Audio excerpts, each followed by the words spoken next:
Indiana Newsdesk is made possible in part by Smithville Fiber Internet, streaming TV, home security and automation in Southern Indiana. More information at smithville.com. Maller Grodner Attorneys, providing legal services to clients and the community. Understanding, expertise, results. Bloomington and Indianapolis. LawMG.com. IU Center for Rural Engagement, extending IU Bloomington resources to improve Hoosier lives in partnership with communities and organizations. rural.indiana.edu. And by WTIU members. Thank you. Coming up on Indiana Newsdesk. MCCSC is working to implement a racial equity policy after students spoke out about their experiences with racism in schools. I just really wanted to be a voice for my peers. I also have younger siblings, and I know that they've already experienced racism at like a really young age. The school board read its first draft of the policy at this week's meeting. Licenses for hunting permits are setting records this year, and one reason may be inflation that soared to 9% this summer. I think people are looking for that place to procure their own food and take some of that expense out of the grocery stores. And Bloomington City Council signed off on the creation of a capital improvement board to run the convention center expansion.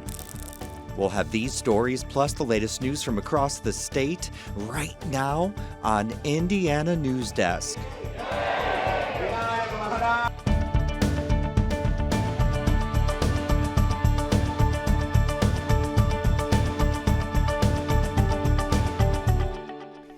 Welcome to Indiana Newsdesk. I'm Joe Wren.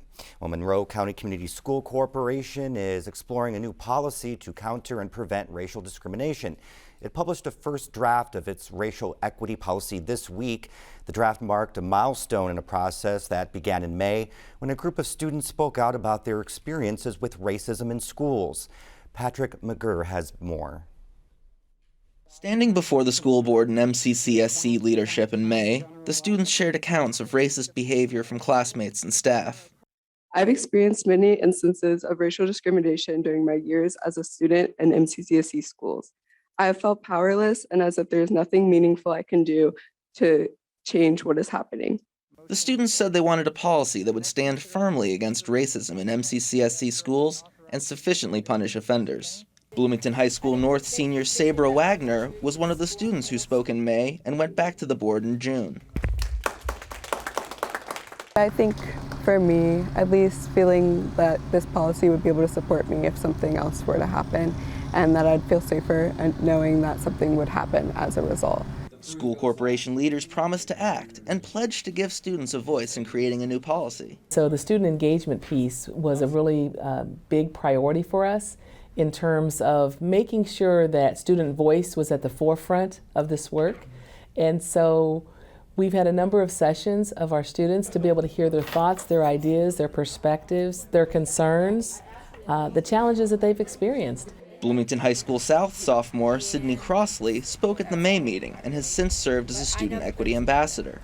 I just really wanted to be a voice for my peers. I also have younger siblings, and I know that they've already experienced racism at like a really young age, and I'm willing to do anything in my power to make them feel comfortable and safe. Crossley had the chance to speak to district teachers about issues of race this fall. She says the talk with teachers went particularly well. I think that has probably been the best meeting, and I've probably had the biggest voice in that meeting.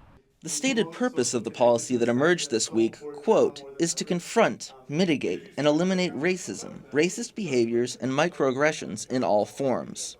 The policy charges Superintendent Jeff Oswald or a designee to carry out 6 directives, ranging from training staff to avoid bias and practice inclusive approaches, to establishing a simple and safe system to report incidents of racism, to hiring more diverse teachers to reflect the student population. Students at this week's meeting still had concerns. Wagner says she worries about a lack of details about enforcement or punishment in the policy as written. I was really happy to hear from the students, but I am a bit concerned that the same students that sort of inspired us to pursue this process have some concerns.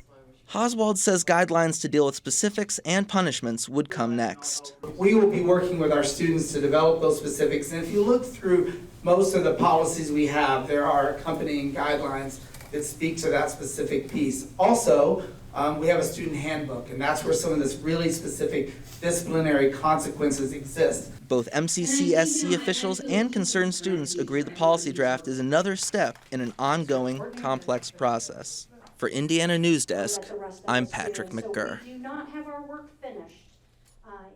The next draft of the policy will be presented at the January school board meeting. We're joined now by Markay Winston, the assistant superintendent at MCCSC and one of the driving forces behind the policy. Welcome to the show, Dr. Winston. Thank you very much for having me. So is this policy where you thought it would be at this point? You know, when this whole process began, was there a timeline? There was a timeline. When we first learned of the concerns that the students brought to us at the conclusion of the school year, we knew that over the summertime we wanted to start planning and preparing, and we began meeting with students in August to articulate what we would like to see in the new policy. And so we're really ahead of schedule in some ways in the development and presenting a draft policy to the board. Now, were you surprised by some of the concerns raised? I absolutely understand the concerns raised in that there's a difference in understanding between a policy and guidelines. The policy is very aspirational and it's intended to kind of lay out where we're going to go. The development of the administrative guidelines is the next phase of that process. And that's going to take some time. And that's where the level of specificity about how will we implement the policy, that's where we'll go next. And that's going to be a really significant aspect of this process. So that's what I was going to ask. What's the next step? So is it more fine tuning? You still have a ways to go.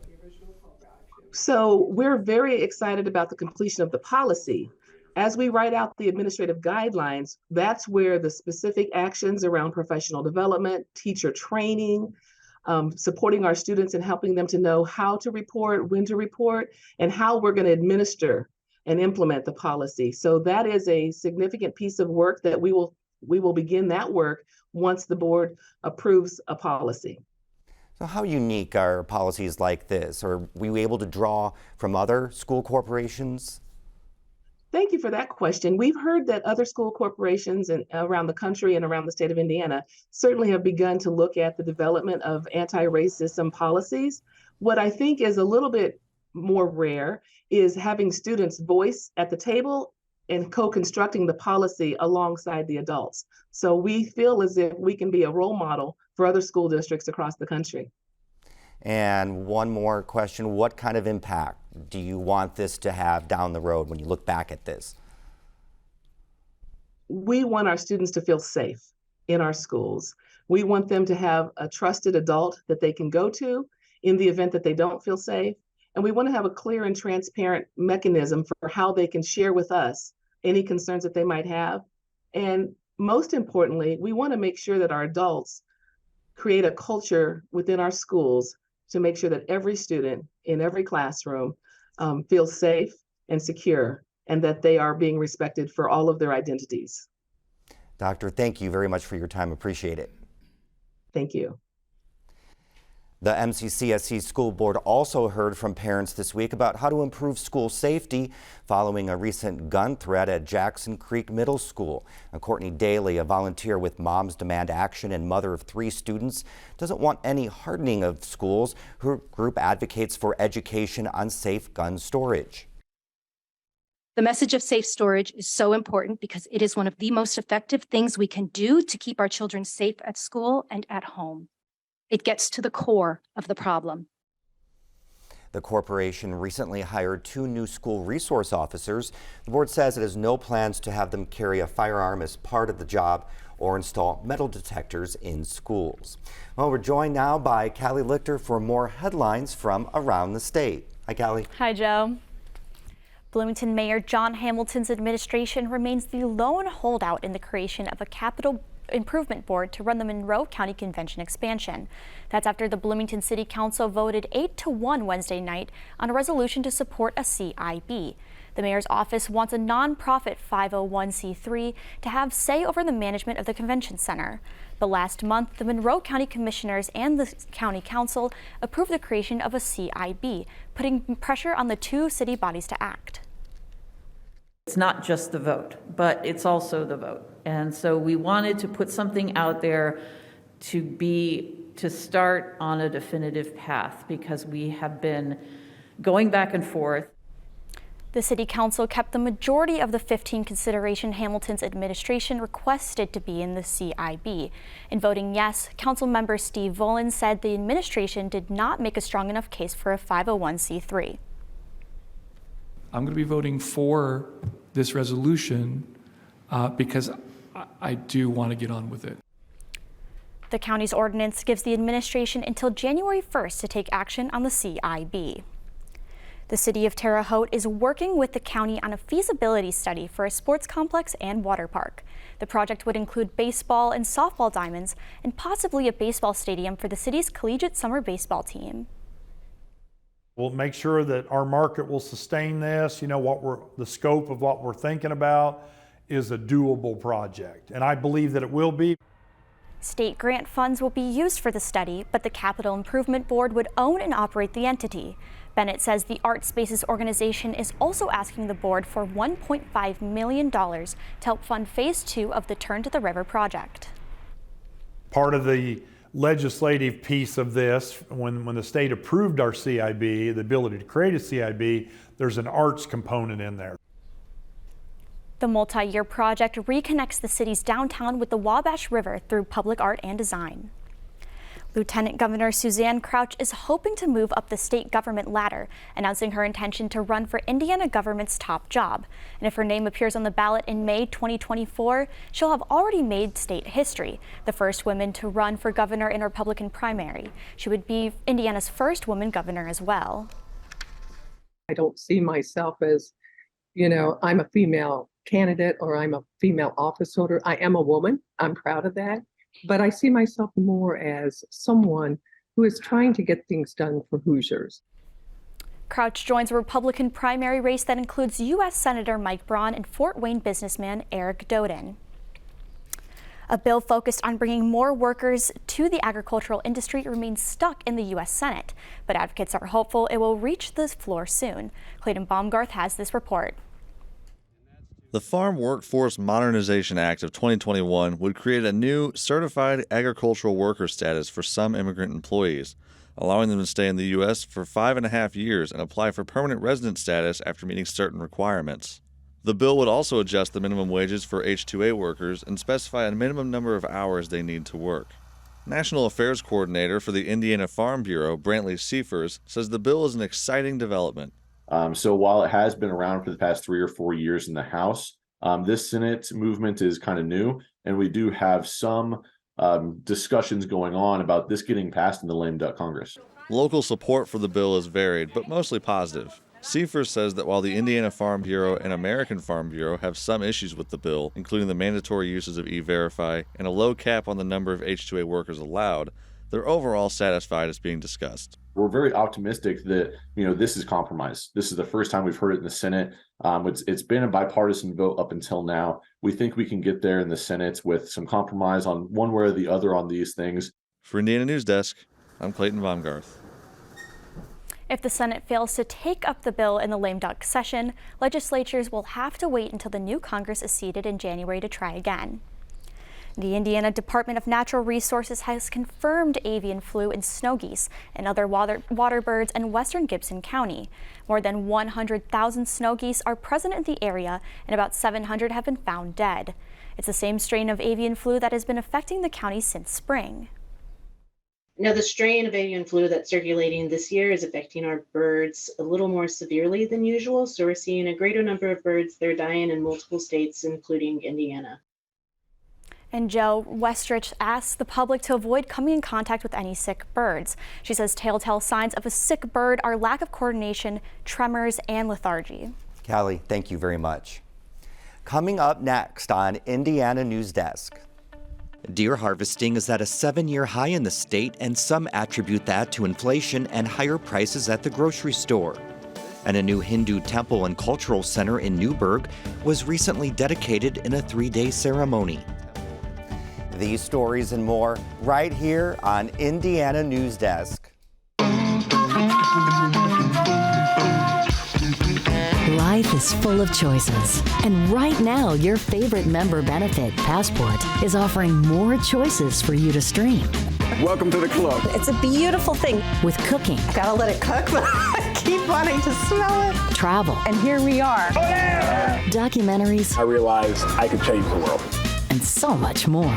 The choice is yours with Passport on the PBS Video app. Public television's mission is to create a more informed and engaged public with inspiring programs, compelling stories, and trustworthy news. And we can't do it without a team of professional journalists, media specialists, engineers, and administrators making it happen both on the air and behind the scenes. Want to work for WTIU? Find the latest job postings on our website. Details at WTIU.org/jobs. We care about things that affect the lives of every American. We are there at the front line to get to the heart of what really matters in every issue. This country has not seen this in 80 years. This extraordinary moment in American history. You're making such a huge impact. Trust is at the heart of what we do.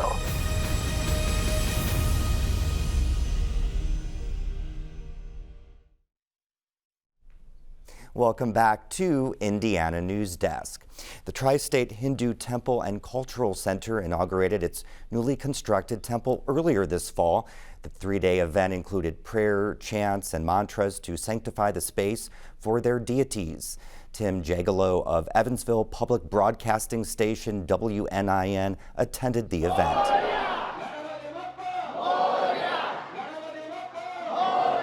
What you're seeing is very special and very rare. The inauguration ceremony of a brand new Hindu temple in Newburgh, Indiana. It's so rare, in fact, that most members of this Hindu community have never experienced this either, and likely never will again. Karuna Pandit is a member of the Tri-State Hindu Temple and Cultural Center in Newburgh. Because it's the first time I'm seeing all these deities here together. Today is the first time when you were recording, we also saw them the first time. And that is it's the opening of the temple basically. So that's why it's so special.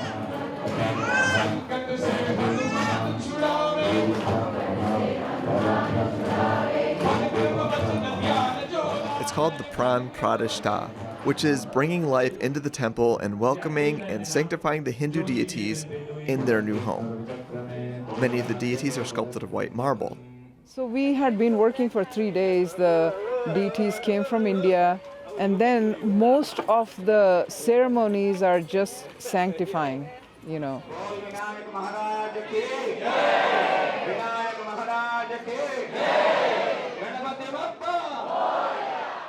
a lot of chantings and then bathing and then offering flowers, doing different chanting ceremonies. So it was all like sanctification process.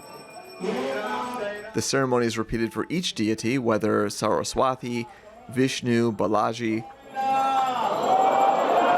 There are several new Vigrahas, or to put it crudely, the sculptures of the deities. They all come from India, carved in Rajasthan and southern India. Pandit says they present several deities to satisfy the varied spiritual beliefs of the community, which hails from all over India. This way everyone, whatever they're connected with, whoever they're connected with, they can come and pray.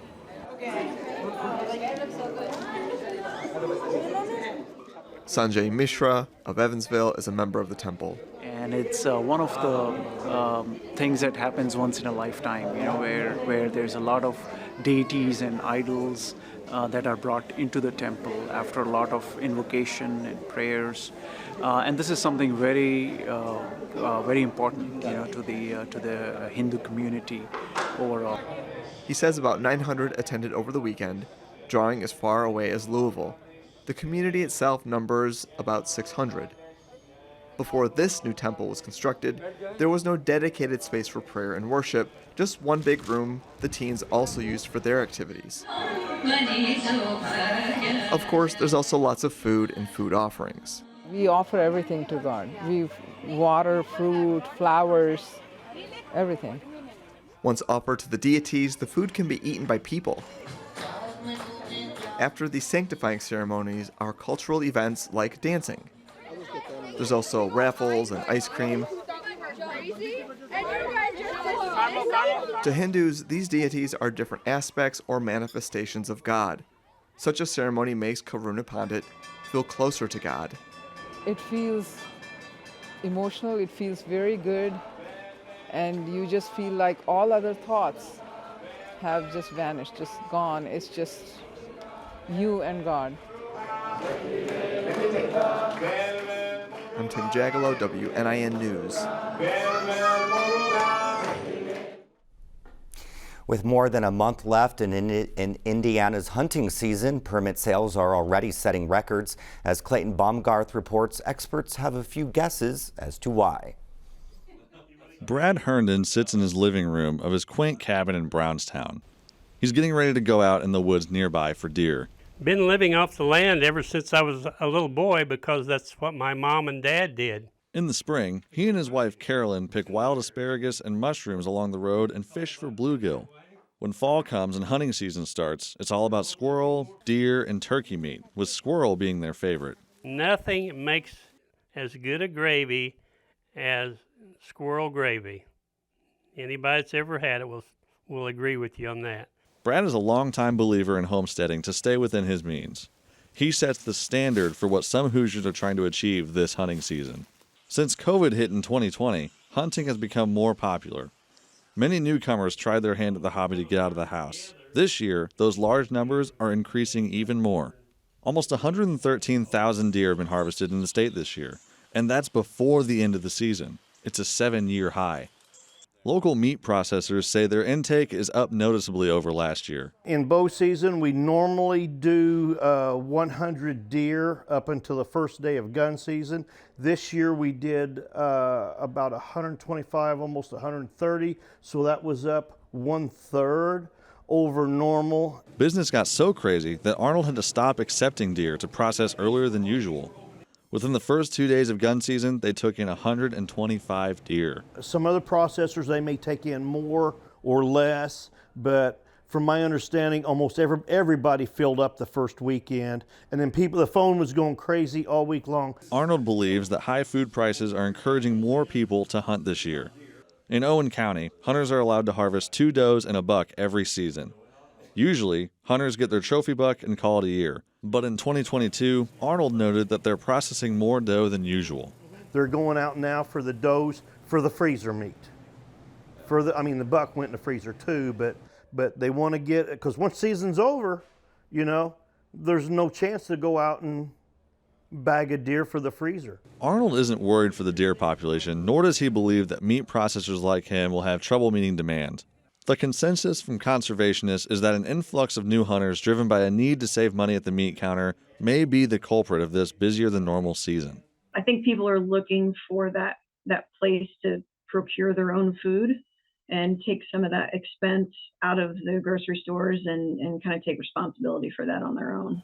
Some hunters may think too many people are hunting now, but for Stites, it's ultimately a good thing for conservation. Hunting licenses are a major source of income for the DNR. Without those people purchasing licenses and getting out in the field and buying equipment, our conservation funding is going to be lacking. Conservation efforts such as monitoring for diseases and taking care of habitats would be dead in the water if not for the funding that comes from hunting license sales. Hunting seasons like this one excite Stites. Her hope is that these inflationary hunters stick around for years to come. I definitely would like to see the license sales go up, but I want it to go up for the right reasons. I don't want to just throw people in the field because that's my job. I care more about creating conservationists than I do creating hunters or anglers or trappers. Certainly, Brad Herndon is one of those conservationists whom Stites wants to cultivate. For him, it isn't just the financial savings that keep him hunting. It's the ability to slow down and be in touch with nature. I just think it's just a great lifestyle to live. I really do. to focus on nature, and your family can become involved in that, and it's just a relaxing time to be out there. For Indiana News Desk, I'm Clayton Baumgarth. If you'd like to donate your deer meat to the needy, the state DNR has a program called the Sportsman's Benevolence Fund. Last year, they accepted more than 45,000 pounds of deer meat. And scientists at the Lawrence Livermore Laboratory in California announced they'd achieved a fusion reaction this week that, for the first time in history, created more energy than its input. Nuclear fusion works by aiming powerful lasers at a tiny hydrogen target, condensing and heating it to extreme temperatures to create energy. IU physicist Walter Pettis, who interned at the lab in 2012, says commercially viable fusion energy is still decades away, but the progress researchers have made in the past year can't be overstated. They are a factor of 10 better in the yields than where we were, say, at the beginning of 2021. So that factor of 10 increase is a huge step forward. Tuesday's reaction lasted less than 1/100th trillionths of a second, but produced as much energy as a pound of TNT. That's the end of this program, but our work continues online as we cover the news throughout the week at WTIUnews.org. Have a great weekend. Indiana News Desk is made possible in part by Smithville Fiber Internet, streaming TV, home security and automation in Southern Indiana. More information at smithville.com. Maller Grodner Attorneys, providing legal services to clients and the community. Understanding, expertise, results. Bloomington and Indianapolis. LawMG.com. IU Center for Rural Engagement, extending IU Bloomington resources to improve Hoosier lives in partnership with communities and organizations. Rural.indiana.edu. And by WTIU members. Thank you.